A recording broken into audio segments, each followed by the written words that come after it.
काल का आलं नव्हतं तुम्ही दोघं? मॅडम माझे काल आजोबा वारले होते. पाठीमागच्या वेळेस पण हेच कारण दिलता तू?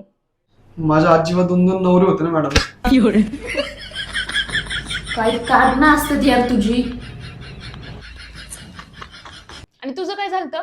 मॅडम मी आजारी होतो मॅडम. किती वेळा सांगितलंय की आपल्या ऑफिसचा रूल काय आहे की जर तुम्ही 1 दिवसासाठी आजारी पडला असेल तर व्हिडिओ कॉल करून मला दाखवायचं की काय आजार आहे तुम्हाला.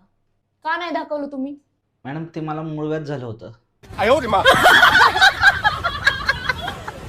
हा मॅडम माझा उन्हाळ्यात त्रास होतो उन्हाळ्याचा. याने बघितले मॅडम. हा मॅडम. नाही मॅडम मला माहिती आहे फक्त. कामधंदे तर काय करत नाही, फुकटचा पगार खाता आणि प्रत्येक वेळेस सॅलरी झाली की दुसऱ्या दिवशी सुट्टी घेता. तुम्हाला लाज नाही वाटत का रे? पटकन निघा आणि कामाला लागा. सच्चे पुढच्या वेळेसपासून ना पगाराच्या दुसऱ्या दिवशी 10 रुपये बंद करावं लागेल आपल्याला. तिसऱ्या दिवशी पिऊ.